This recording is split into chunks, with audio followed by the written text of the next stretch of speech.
গণতন্ত্র পুনঃপ্রতিষ্ঠার লক্ষ্যেই ফ্যাসিবাদের পতন চেয়েছি।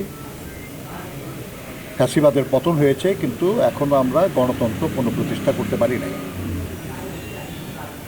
এই গণতন্ত্র পুনঃপ্রতিষ্ঠার লক্ষ্যে দেশে জনগণের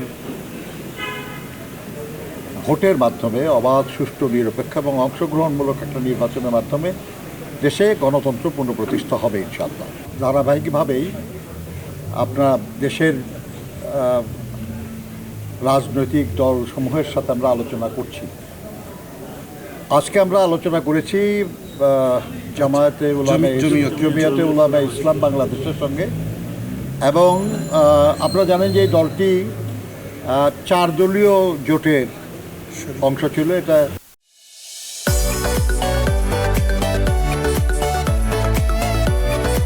সাম্প্রতিক যে আন্দোলন, সেই আন্দোলনেও তারা যুক্ত ছিলেন।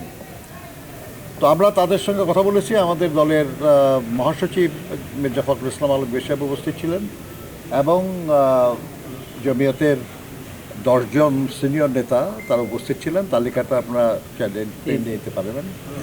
তো আমাদের মধ্যে অত্যন্ত সৌহার্দ্যমূলক পরিবেশে আলোচনা হয়েছে, এবং দেশের বিদ্যমান আর্থসামাজিক রাজনৈতিক পরিস্থিতি নিয়ে আমরা আলোচনা করেছি, এবং অনেক বিষয়েই আমরা একমত হয়েছি যে ইয়েস, এগুলো হলো প্রসঙ্গ, এবং এই প্রসঙ্গে আমাদের কোনো মতের তফাৎ নাই।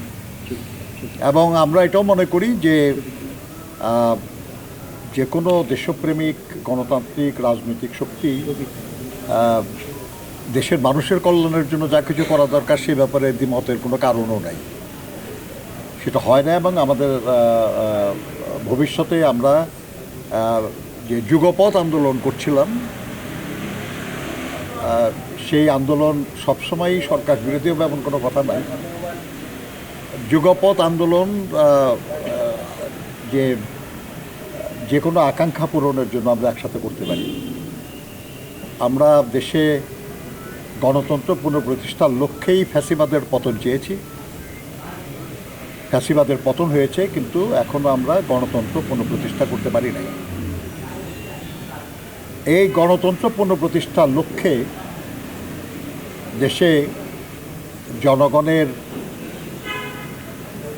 ভোটের মাধ্যমে অবাধ, সুষ্ঠু, নিরপেক্ষ এবং অংশগ্রহণমূলক একটা নির্বাচনের মাধ্যমে দেশে গণতন্ত্র পুনঃপ্রতিষ্ঠা হবে ইনশাআল্লাহ। এরকম একটা নির্বাচন অনুষ্ঠানের জন্য যা কিছু সংস্কার প্রয়োজন সেগুলো করেই এই নির্বাচনটা হবে, এবং সেটার জন্য মিনিমাম রিকোয়ার্ড যে টাইম, ন্যূনতম প্রয়োজনীয় সময়, সেটা তো লাগবে। কিন্তু আমি মনে করি না, আমরা আলোচনা করেছি যে আমরা মনে করি না আর কি যে সেটা করে নির্বাচন করতে খুব বেশি সময় লাগার কথা না।